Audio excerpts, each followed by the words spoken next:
নমস্কাৰ আপোনালোক সকলোকে পুনৰবাৰ স্বাগতম জনাই মজিদ বন্ধুসকল বলকতে চাওক আজি সন্ধিয়াৰ 7টা গুৰুত্বপূৰ্ণ খবৰ। প্ৰথমটো খবৰ, আজি পুৱাৰ পৰা দেশত অনুষ্ঠিত হৈছে 2024 লোকসভা নিৰ্বাচনৰ দ্বিতীয় পৰ্যায়ৰ ভোটগ্ৰহণ আৰু দ্বিতীয় পৰ্যায়ৰ ভোটগ্ৰহণত অসমৰ 5টা সমষ্টিত অনুষ্ঠিত হৈছে নিৰ্বাচন আৰু অসমৰ এই 5টা সমষ্টিত আজি দিনৰ 1 বজালৈকে 46.31% লোকে সাব্যস্ত কৰিছে ভোটাধিকাৰ। পৰৱৰ্তী খবৰ, ৰাজ্য চৰকাৰে পুনৰ ল'ব ঋণ। ৰাজ্যত নিৰ্বাচনী ধামখুমীয়াৰ মাজতে হিমন্ত বিশ্ব শৰ্মাৰ নেতৃত্বাধীন ৰাজ্য চৰকাৰে পুনৰ ল'ব 1000 কোটি টকাৰ ঋণ। অহা 30 এপ্ৰিলত পুনৰ 1000 কোটি টকাৰ ঋণ ল'ব অসম চৰকাৰে। পৰৱৰ্তী খবৰ, দেশত দ্বিতীয় পৰ্যায়ৰ নিৰ্বাচন চলি থকাৰ মাজতে ইভিএমক লৈ গুৰুত্বপূৰ্ণ ৰায়দান দেশৰ উচ্চতম ন্যায়ালয়ৰ। দেশত বেলট পেপাৰত অনুষ্ঠিত নহয় নিৰ্বাচন, ইভিএমতে অনুষ্ঠিত হ'ব নিৰ্বাচন।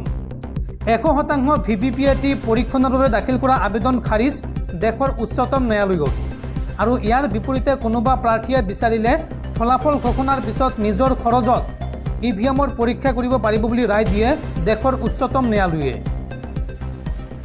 বন্ধুসকল, তাৰপিছত 4 নম্বৰ খবৰটো জনোৱাৰ আগতে আপোনালোকৰ এটা সৰু ৰিকুৱেষ্ট, যদি তেওঁলোকে এইটো ভিডিঅ'ত লাইক কৰা নাই তেন্তে প্লিজ এটা লাইক কৰি দিয়ক আৰু এনেকুৱা ধৰণৰ নতুন নতুন ভিডিঅ' পাবলৈ চেনেলটো ছাবস্ক্ৰাইব কৰি কাষত থকা বেল আইকনটো প্ৰেছ কৰি ৰাখক। পৰৱৰ্তী খবৰ, জনপ্ৰিয় কণ্ঠশিল্পী জুবিন গাৰ্গে ঘূৰাই দিব লাগিব সংগীত হিন্দু উপাধি আৰু লগতে এতিয়াৰ পৰা মাজুলীত সংগীত পৰিৱেশন কৰিব নোৱাৰিব জুবিন গাৰ্গে। জুবিন গাৰ্গে ঘূৰাই দিব লাগিব সংগীত হিন্দু উপাধি। মাজুলীলৈ আহি নিজে উপাধি ঘূৰাই দিব লাগিব জুবিন গাৰ্গে। সত্ৰাধিকাৰক লৈ জুবিন গাৰ্গে কৰা আপত্তিজনক মন্তব্যৰ প্ৰতিক্ৰিয়া অব্যাহত আছে আৰু জুবিন গাৰ্গৰ বিৰুদ্ধে মাজুলী জিলা সত্ৰ মহাসভাৰ 3টা ডাঙৰ সিদ্ধান্ত। এতিয়াৰ পৰা মাজুলীৰ কোনো সাংস্কৃতিক অনুষ্ঠানলৈ নিমন্ত্ৰণ কৰা নহ'ব জুবিন গাৰ্গক আৰু মাজুলীৰ পৰা দিয়া সংগীত হিন্দু উপাধি নিজে আহি ঘূৰাই দিব লাগিব শিল্পীগৰাকীয়ে। এই সমগ্ৰ ঘটনা সন্দৰ্ভত জিলা আয়ুক্তৰ যোগেদি মুখ্যমন্ত্ৰীক গোটেই বিষয়টো অৱগত কৰাৰ সিদ্ধান্ত জিলা সত্ৰ মহাসভাৰ। পৰৱৰ্তী খবৰ, বিজেপিৰ বিৰুদ্ধে পুনৰ উত্থাপন হৈছে ভয়ংকৰ অভিযোগ। নিৰ্বাচনৰ প্ৰাক মুহূৰ্তত বিজেপিয়ে মহিলাসকলক ঘৰে ঘৰে গৈ ভয় আৰু প্ৰলোভিত কৰিছে। এই বিস্ফোৰক অভিযোগ উত্থাপন কৰিছে গুৱাহাটী লোকসভা সমষ্টিৰ কংগ্ৰেছ প্ৰাৰ্থী মীৰা বৰঠাকুৰে। বিজেপিয়ে মহিলাসকলক ঘৰে ঘৰে গৈ ভয় আৰু প্ৰলোভিত কৰিছে। দেশখন আমাৰ পৰা মৰ হ'বলৈ এৰি নিদিব, এই মন্তব্য গুৱাহাটী লোকসভা সমষ্টিৰ কংগ্ৰেছ প্ৰাৰ্থী মীৰা বৰঠাকুৰৰ। মীৰা বৰঠাকুৰে লগতে কয় যে এই যুঁজ মীৰা বৰঠাকুৰৰ নহয়, এই যুঁজ সততা, সংবিধান ৰক্ষা আৰু গণতন্ত্ৰ ৰক্ষাৰ যুঁজ। নিশা 12টা বজাত ফোন কৰিলেও সমষ্টিৰ জনতাই মোক বিচাৰি পাব। ভাৰতত থকা প্ৰতিজন মুছলমানক অনুপ্ৰৱেশকাৰী আখ্যা দিয়া নৰেন্দ্ৰ মোদীৰ বিৰুদ্ধে মুছলমান জনতাই ভোট দিয়ক, বিজেপিক ভোট নিদিব। আৰু হিমন্ত বিশ্ব শৰ্মাৰ কথাৰ কোনো ভেলু নাই। মুছলমানৰ ভোট নালাগে বুলি কোৱা হিমন্ত বিশ্ব শৰ্মাই কিয় এতিয়া মুছলমানৰ ভৰিত ধৰি ভোট বিচাৰি ফুৰিছে?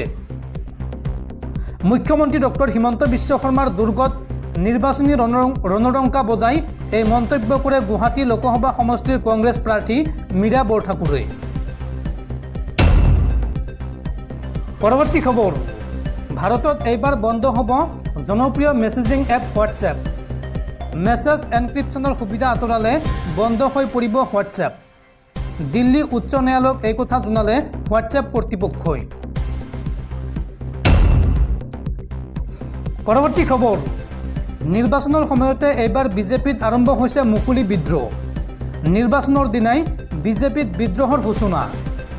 নিজ দলৰ বিৰুদ্ধে এইবাৰ ক্ষোভ উজাৰিলে জ্যেষ্ঠ বিজেপি নেতা তথা প্ৰাক্তন কেন্দ্ৰীয় মন্ত্ৰী ৰাজেন গোহাঁইয়ে। ৰাজেন গোহাঁইৰ মন্তব্য, বিজেপি নেতাৰ বাবেই এইবাৰ নিৰ্বাচনত ফল ভুগিব লাগিব বিজেপিয়ে। দ্বিতীয় পৰ্যায়ৰ নিৰ্বাচনৰ দিনাই পুনৰ বিজেপিত বিদ্ৰোহ। নিজ দলৰ বিৰুদ্ধে এইবাৰ ক্ষোভ উজাৰিলে জ্যেষ্ঠ বিজেপি নেতাই। জ্যেষ্ঠ বিজেপি নেতাৰ কথা দলত কোনেও নুশুনে। ইয়াৰ পৰিণাম এইবাৰ ভুগিব লাগিব বিজেপিয়ে। এই মন্তব্য প্ৰাক্তন কেন্দ্ৰীয় মন্ত্ৰী ৰাজেন গোহাঁইৰ। এইদৰে মন্তব্য কৰি ক্ষোভ উজাৰিলে প্ৰাক্তন কেন্দ্ৰীয় মন্ত্ৰীগৰাকীয়ে। সমগ্ৰ ভাৰতবৰ্ষতে বিজেপিত বিদ্ৰোহৰ সূচনা হৈছে। এই মন্তব্য কৰে প্ৰাক্তন কেন্দ্ৰীয় মন্ত্ৰী তথা জ্যেষ্ঠ বিজেপি নেতা ৰাজেন গোহাঁইয়ে। তেওঁ কয় যে বিজেপিসকলে নিবিচাৰে পুৰণি বিজেপিসকলক।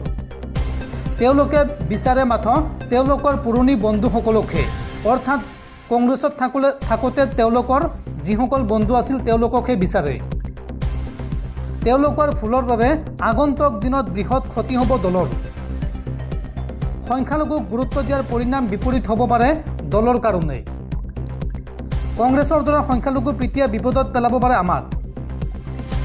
কাৰ্যত এই মন্তব্যৰে বিজেপিৰ আভ্যন্তৰৰ খবৰ জুইৰ বহিঃপ্ৰকাশ ঘটাইছে বিজেপিৰ জ্যেষ্ঠ নেতা ৰাজেন গোহাঁইয়ে।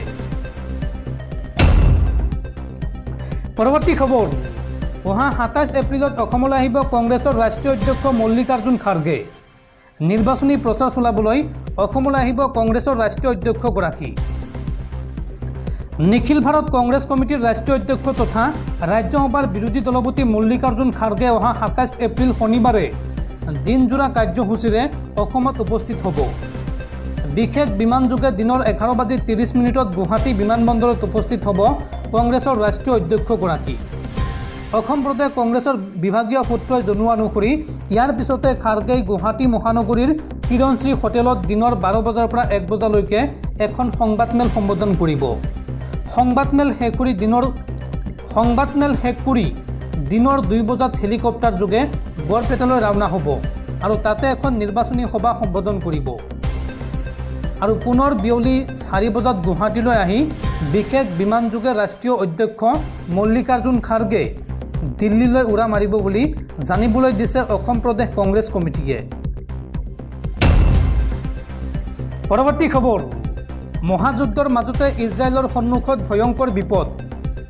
এসপ্তাহৰ ভিতৰত ইৰাণে কৰিব পাৰমাণৱিক বোমাৰ পৰীক্ষণ আৰু ইৰাণৰ এই ঘোষণাক লৈ এতিয়া বিশ্বজুৰি হাহাকাৰ। মহাযুদ্ধৰ মাজতে এইবাৰ ইজৰাইলৰ সন্মুখত ভয়ংকৰ বিপদ। আগন্তুক এটা সপ্তাহৰ ভিতৰত ইৰাণে কৰিব পাৰমাণৱিক বোমাৰ পৰীক্ষণ। ইজৰাইলৰ সৈতে যুদ্ধৰ মাজতে ইৰাণৰ এই ডাঙৰ ঘোষণা। 12,000 কিলোমিটাৰ পৰ্যন্ত আঘাত কৰিব পৰা মিছাইলো সাজু কৰিছে ইৰাণে। ইৰাণৰ সাংসদ জাভেদ কৰিমীৰ এই ঘোষণাক লৈ এতিয়া বিশ্বজুৰি চৰ্চা। ইৰাণৰ এই ঘোষণাক লৈ এতিয়া হাহাকাৰ লাগিছে আমেৰিকা যুক্তৰাষ্ট্ৰত। ৰাষ্ট্ৰসংঘৰ পাৰমাণৱিক পৰ্যবেক্ষকৰ দলেও প্ৰকাশ কৰিছে শংকা। মাত্ৰ এটা সপ্তাহৰ ভিতৰত ইৰাণে নিৰ্মাণ কৰিব পাৰে পাৰমাণৱিক বোমা আৰু ইৰাণৰ পাৰমাণৱিক বোমাৰ টাৰ্গেট হ'ব ইজৰাইল। পৰৱৰ্তী খবৰ, এইবাৰ IPL জুৱাৰীৰ বিৰুদ্ধে একশ্যন মোডত অসম আৰক্ষী। লাখ লাখ টকাসহ আটক কৰা হৈছে IPL জুৱাৰ মাষ্টাৰ মাইণ্ডক। আৰক্ষীৰ উচ্চপদস্থ বিষয়াৰ বৃহৎ অভিযানত তিনিচুকীয়াত আৰক্ষীৰ জালত পৰিল IPL জুৱাৰ সদাগৰ বিকাশ বেৰিয়া। এইবাৰ IPL জুৱাৰীৰ বিৰুদ্ধে একশ্যন মোডত অসম আৰক্ষী। ৰাজ্যৰ ভিন্ন প্ৰান্তত IPL জুৱাৰীক বিচাৰি আৰক্ষীৰ বৃহৎ অভিযান। IPL জুৱাৰ সদাগৰ বিকাশ বেৰিয়াৰ বাসগৃহত অভিযান অসম আৰক্ষীৰ। IPL জুৱাৰ অসমৰ কিংপিন বিকাশ বেৰিয়া। লাখ লাখ টকাসহ আটক কৰা হৈছে IPL জুৱাৰী বিকাশ বেৰিয়াক। তিনিচুকীয়াত IPL জুৱাৰীৰ বিৰুদ্ধে আৰক্ষীৰ সৰ্ববৃহৎ অভিযান। জুৱাৰী বিকাশৰ বাসগৃহত আৰক্ষীৰ উচ্চপদস্থ বিষয়াৰ বৃহৎ অভিযান। পুৱাই বিকাশ বেৰিয়াক আটক কৰি জেৰা আৰক্ষীৰ। তিনিচুকীয়া সদৰ থানাত দীৰ্ঘ সময় ধৰি বিকাশক জেৰা অসম আৰক্ষীৰ এটা বৃহৎ দলৰ। আৰু গুৱাহাটীৰ পৰা নিয়ন্ত্ৰিত হোৱাৰ সন্দেহ বেৰিয়াৰৰ IPL জুৱা। ফাঁচী বজাৰ আমবাৰী আৰু গুৱাহাটীৰ অন্য স্থানতো IPL জুৱাৰ ঘাটি থকাৰ তথ্য প্ৰকাশ পাইছে। তিনিচুকীয়াৰ জুৱাৰ ঘাটিও গুৱাহাটীৰ পৰা নিয়ন্ত্ৰণৰ সন্দেহ আৰক্ষীৰ। আৰু গুৱাহাটীৰ প্ৰতিটো প্ৰান্তত IPL জুৱাৰ ঘাটিত তিনিচুকীয়া আৰক্ষীয়ে চলাব অভিযান।